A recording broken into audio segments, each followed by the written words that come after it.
Hello friends, how are you? कैसे हो आप सभी?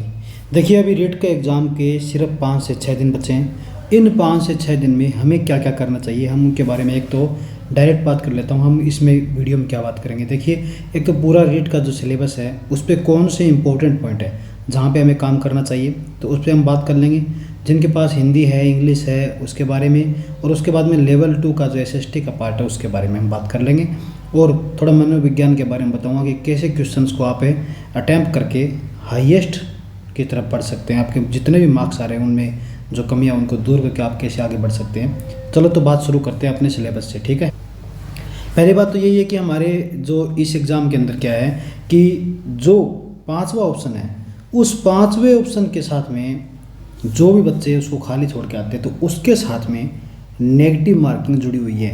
यानी कि आप 5वें ऑप्शन को जो छोड़ते हैं और उसका जो है लगभग 15 छोड़ देते हैं, 10वां भाग, तो फिर आपके नेगेटिव मार्किंग इसमें होगी। लेकिन अन्य कोई भी टाइप की नेगेटिव मार्किंग रीट में नहीं है। अब बात करते हैं हम कि अपने को क्या करना है। पहला काम तो ये जो 30 क्वेश्चंस आएंगे साइकोलॉजी के, इस पे ध्यान देना है।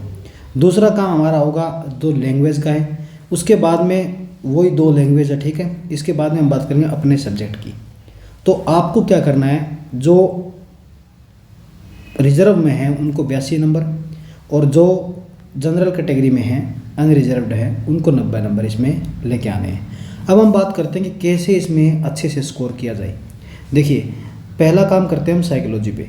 फर्स्ट है साइकोलॉजी, जिसके 30 क्वेश्चन आएंगे और दोनों में सेम ही आएंगे, लेवल 1 हो चाहे 2 हो। साइकोलॉजी में आप वृद्धि का जो टॉपिक है, वृद्धि और विकास का, जैसे पता ही है वृद्धि किस चीज़ की होती है, विकास क्या होता है, एक बहुमुखी विकास होता है, जैसे कि बॉडी का भी, मानसिक भी, है ना, इस प्रकार से। तो ये क्वेश्चन देखा जाता है। उसके बाद में विकास के आयाम और सिद्धांत, फिर वंशानुक्रम और वातावरण दोनों की बातें कि विकास का प्रभाव किस पे पड़ता है, किससे पड़ता है, वंशानुक्रम से पड़ता है, वातावरण से पड़ता है, दोनों से पड़ता है, इसकी बातें। फिर समायोजन, अधिगम की बातें, क्यों अधिगम तो करवाना है ही, हमारा काम ही यही होगा शिक्षकों का। उसके बाद व्यवहारवाद, गेस्टाल्टवाद, संज्ञानवाद और निर्मितवाद के कौन कौन इनके संपादक है, इनके बारे में बातें करना।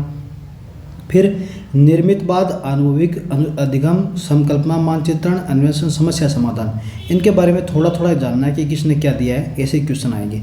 फिर अभिप्रेरणा क्या है, अभिप्रेरणा शब्द किसका है, और इसका जो मोटिवेशन इंग्लिश में बोलते हैं वो शब्द कहाँ से निकला है, इसकी भाषा। उसके बाद में राष्ट्रीय पाठ्यचर्या रूपरेखा 2005, फिर आरटीई 2009, और फिर 2020 वाला नई शिक्षा नीति वो वाला, ये टॉपिक आपको करना है। फिर बुद्धि वाला करो तो बुद्धि के 1-2 क्वेश्चन ऐसे आते हैं मिलान करने, जैसे अभी सेकंड ग्रेड में आए थे कि किस ने बुद्धि के सिद्धांत को किस प्रकार से दिया है कि ये 2 तत्व की है, 3 तत्व की है, या बहुमुखी है, इस प्रकार से, ठीक है। और फिर आपको देखना है कुछ 5 शब्द है, जैसे कि डायलेक्सिया है, इनके बारे में कि बच्चे क्या क्या कठिनाइयाँ महसूस करते हैं, वो 5 शब्द आप इंग्लिश से देख के जाना, उनका मतलब क्या होता है, मिलान करना, उनके क्वेश्चन आते हैं। फिर जिनके पास लैंग्वेज इंग्लिश है उनको पैसेज, वर्ब और स्पेलिंग पे थोड़ा सा देख लेना चाहिए, अब भी 5 दिन बचे हैं इस पे। और ग्रामर का जो टॉपिक है, इसके अंदर आपको जो सब्जेक्ट वर्ब एग्रीमेंट होता है उस पर आपको काम करना चाहिए, क्योंकि सिंगुलर और प्लूरल 2 ही बातें इसमें होती है, तो इस पर थोड़ा सा ध्यान रखना चाहिए हमको।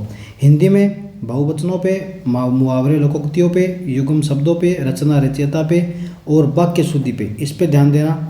और उपसर्ग प्रत्यय पे थोड़े अगर आप 100 भी देख पाते हो लास्ट में तो अच्छी है। कहावतें लोकोक्तियाँ इस प्रकार से है ही। फिर पर्यायवाची शब्दों को देख लो, 100-200 देख लीजिए जितनी हो सके। संधि और विच्छेद के थोड़े से नियम दोबारा से पढ़ लो आप, जो आपने पढ़े हैं। फिर समास के जो भी नियम हैं कि कौन सा जो पहला पद प्रधान होता है, किसमें दूसरा पद प्रधान होता है, किसमें दोनों पदों के अलावा एक नई बात ही प्रधान होती है, इस पर आपको ध्यान देना है। फिर बात करते हैं एसएसटी की। जिनका सब्जेक्ट एसएसटी है उनके बारे में बात करते हैं। एसएसटी में आपको क्या करना है कि मेन तो सिंधु घाटी सभ्यता है, इसके क्वेश्चन 2 से 3 देखने को मिलते ही हैं। दूसरा, राजस्थान में भी सिंधु घाटी सभ्यता का एक स्थल है जैसे कालीबंगा, इस पर थोड़ा सा ध्यान देना। उसके बाद में वैदिक संस्कृति के लोग कैसे थे, वैदिक संस्कृति में ऋग्वेद और उत्तर वेद दोनों में क्या अंतर है। हमें पता है कि पहले वाले वेद में क्या है, समाज जो था वो अच्छा था, समानता थी, लेकिन उत्तर वेद में क्या होगा, जब वेद इसमें थोड़ी दिक्कतें आती हैं, जो अथर्ववेद बाद में जोड़ता है इस वाले में।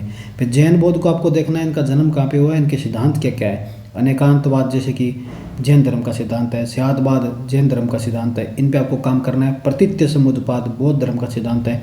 उसके बाद में मौर्यों के थोड़ी क्रम देख लीजिए, कौन कौन से मौर्य है। गुप्त साम्राज्य और गुप्तोत्तर काल जो है, जो ह्वेनसांग है उनके समय में, किन के समय में ह्वेनसांग आया था ये देखना, हर्षवर्धन के समय में आया था। और उसके बाद भक्ति और सूफी संतों को अगर लाइन से देख पाओ तो ठीक बात है, नहीं तो कौन कौन से भक्ति संत जो है इन्होंने द्वैतवाद का सिद्धांत दिया है, ये वाला अद्वैतवाद का सिद्धांत किसने दिया, ये वाला टॉपिक आप देखेंगे। सिर्फ 5 पॉइंट आप देख लोगे, अगर किसने अद्वैत का है, किसने द्वैत का है ना, किसने शुद्ध अद्वैत का है, इस पे आपको काम करना है। बस ये क्वेश्चन आता है, अल्टीमेट यही रहता है।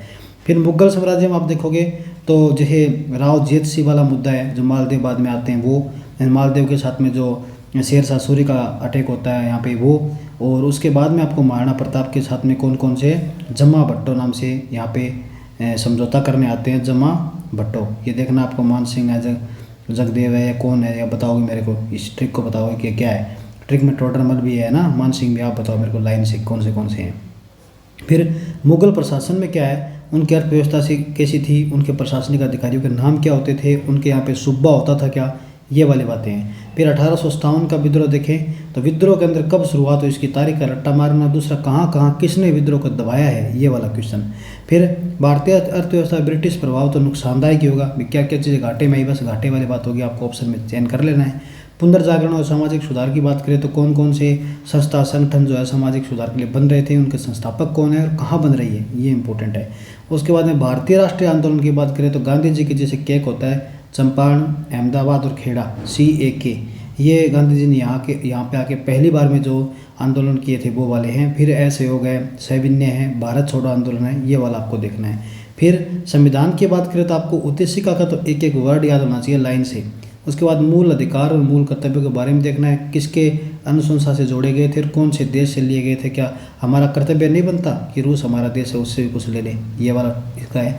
अधिकारों की बात करें तो अधिकार कौन दिला सकता है, जो मजबूत है, USA है, ऐसे आपको याद रखना है। फिर आपको बाल अधिकार, बाल संरक्षण तो देखना चाहिए क्योंकि हमारा टॉपिक है ये, ठीक है। इसके बाद थोड़ा संसद के बारे में देखोगे, संसद कौन से आर्टिकल में आता है और संसद में शामिल कौन कौन है। तो इसमें शामिल जो है वो लोकसभा है, राज्यसभा है और राष्ट्रपति है, ये वाला क्वेश्चन हमेशा देखा जाता है। इस पे काम करना। उच्चतम न्यायालय कहाँ पे स्थापित है, ये देख लेना।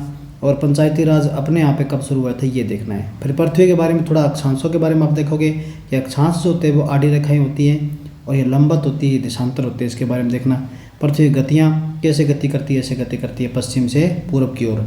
वायु दाव और पवनों के बारे में थोड़ा देखोगे कि पछुआ पवनें क्या है और किस दिशा से चलती है। तो पछुआ मतलब पश्चिम से चलती है, ठीक है, याद रखना आपको। चक्रवात क्या होता है, प्रति चक्रवात क्या होता है, बस इतना ही अंतर है कि चक्रवात तो क्या होता है एकदम जीरो, जहाँ पे क्या होता है शून्य हो जाता है, हवा नहीं चलती, बारिश नहीं होती, तो उस तरफ क्या है सब हवाएं आती है ताकि बारिश हो, ये होता है। दूसरा प्रति चक्रवात इसका उल्टा होता है, जहाँ पे क्या वायु दाब बन जाता है, ठीक है। फिर सूर्य ग्रहण, चंद्र ग्रहण देखना अपने को। मुख्य जलवायु कटिबंध देखने हैं। पर्यावरणीय समस्या देखनी है, जिसको मैंने लाल और काला किया है वो एकदम इंपॉर्टेंट वाले टॉपिक है। इसके बाद में भारत के भूगोल में आप जलवायु, प्राकृतिक वनस्पति, वन्य जीवों के बारे में देखना। और बहुउद्देशीय जो नदी घाटी परियोजना है उसका सिर्फ मैप आप देख लोगे कि राजस्थान भारत में कहाँ पे बहुउद्देशीय परियोजनाएं चल रही है, ठीक है। इसके बाद में मृदा की बात करें तो मृदा आपको पता रखना चाहिए, सूर्य जो है भूमध्य रेखा पे होता है और भारत जो है जिसके नीचे थोड़ा सा यहाँ पे सूर्य पड़ता है, तो ज़्यादा बारिश होती है तो वो वाला क्षेत्र ये वाला आ जाता है भारत का। तो यहाँ पे लेटेराइट मिट्टी मिलती है, ये यहाँ पे गंगा है तो यहाँ मिट्टी लेके आते तो जरूर है, ऐसे याद रखना है। फिर इधर हमारे राजस्थान में तो मरुस्थल है, बस यही तो चीज़ें हैं। इसके बाद में आपको देखना है राजस्थान का भूगोल। राजस्थान के भूगोल में आप कृषि देखोगे, खनिज और ऊर्जा संसाधन देखोगे, प्रमुख नहरें, नदी घाटियाँ, जो अपने इंदिरा गांधी नहर है वो वाला मैटर। उद्योग धंधा देखोगे कि चन्नी का कब लगा, सूती वस्त्र कब लगा, कृष्णा मिल कहाँ पे है। वन्य जीवों के बारे में देखोगे, अभी नए चेंज भी हुए उनके बारे में देखोगे।